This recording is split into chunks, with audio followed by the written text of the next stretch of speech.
keluarga dan masyarakat yang lebih luas.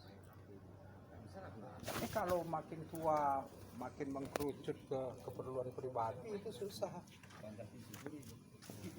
Sampai saya pernah di Panjalu,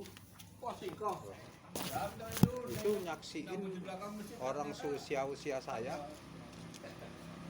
ini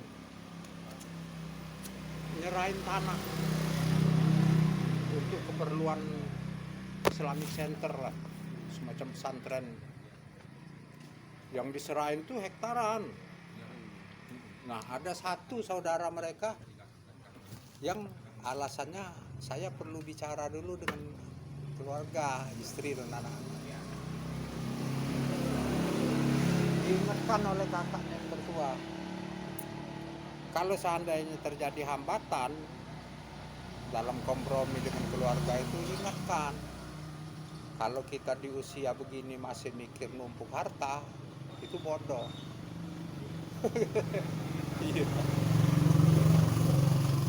Pulanglah dia kan, kita sambil makan-makan, datang lagi,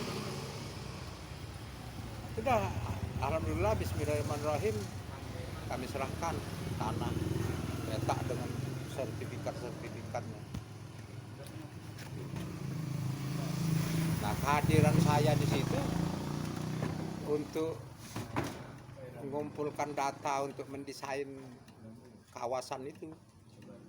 Jadi kenapa saya ada di situ.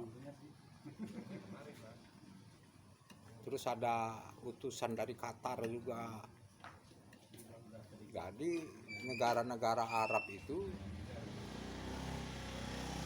mau membantu dalam jumlah besar pembangunan pusat-pusat studi begitu, dengan syarat bangunan utamanya itu berupa masjid besar dan digunakan untuk hafiz.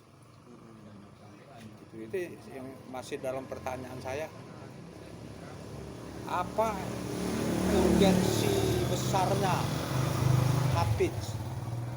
Goalnya apa? Ujung bagi negara-negara Timur Tengah yang kaya-kaya itu. Sementara dalam konteks kalau di zaman Nabi dulu memang mungkin perlu kan, di mana semua mushaf, dokumen-dokumen masih bertebaran dan kemungkinan musnah kan. Kalau sekarang jejak literer, jejak digital segala macam itu, dan keperluan kita itu lebih ke pemahaman dan pengamalan, bukan menghafalkan. Itu yang menurut saya agak kurang, sedikit produktif lah.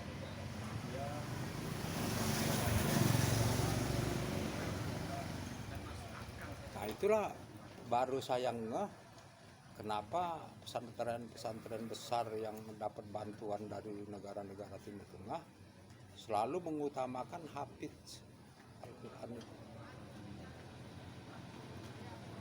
Situ ya.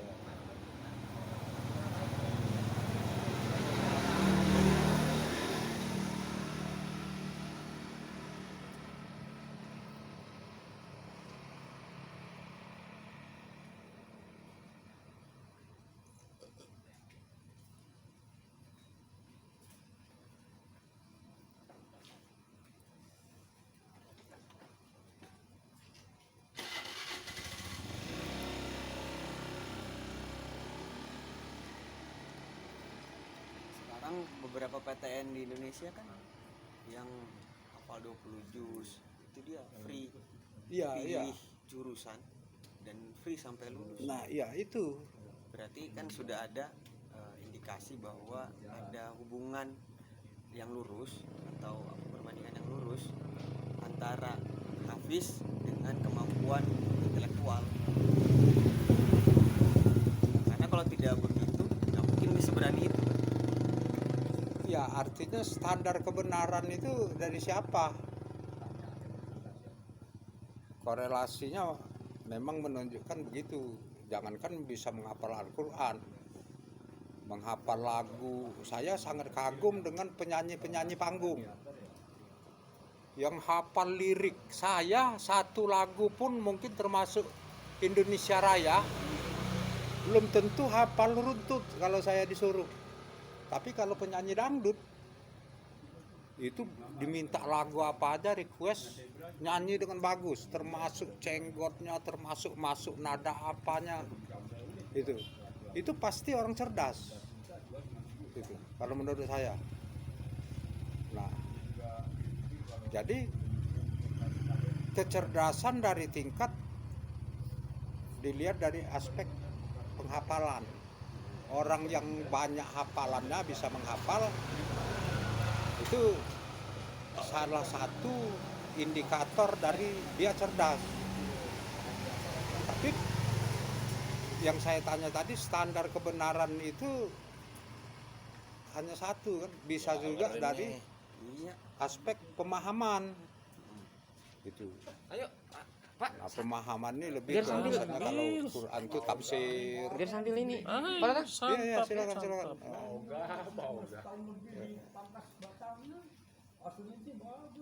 Enak empuk ini. Anak lagi ada kopinya tuh pahit. Ayo, tinggal tutup kita ini kalau masalah itu. Pasangnya di papas habis. Dikit aja. Nah, udah nunggu lagi.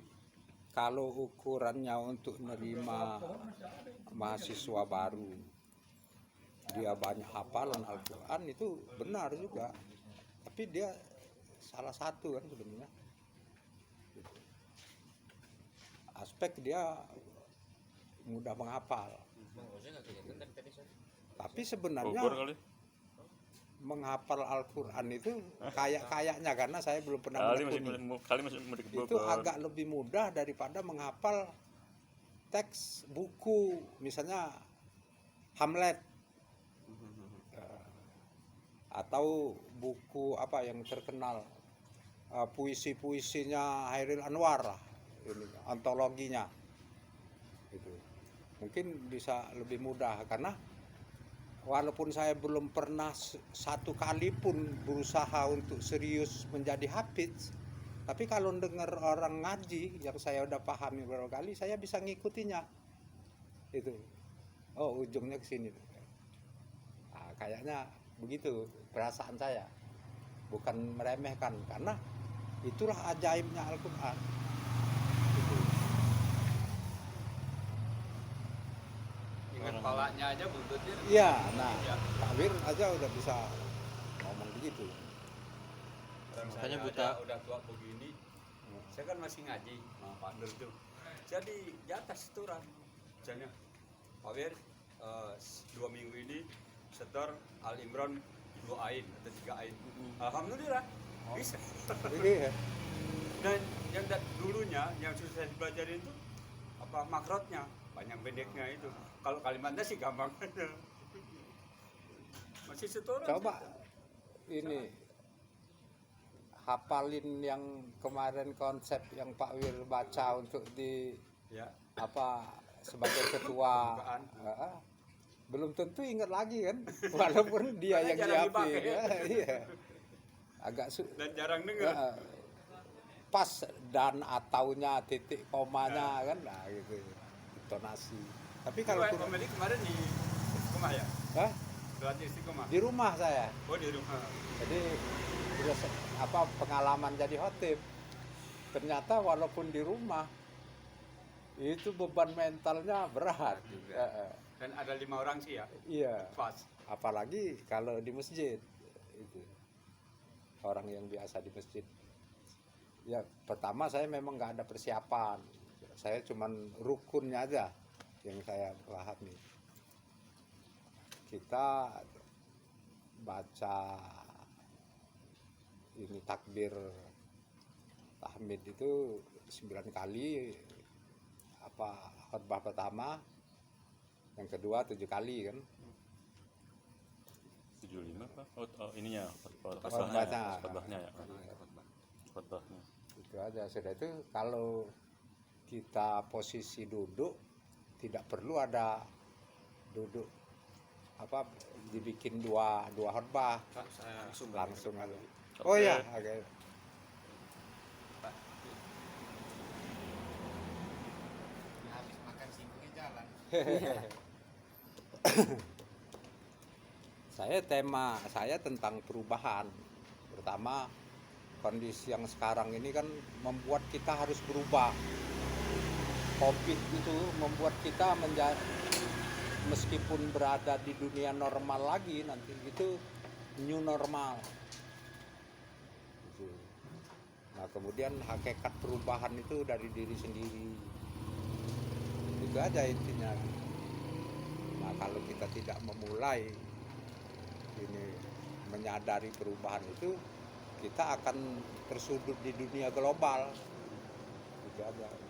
Lebih saya tekankan kepada anak-anak. Anies mau kemana? Ke depan katanya. Ban belakang. Maju bawa motor ke depan jadinya.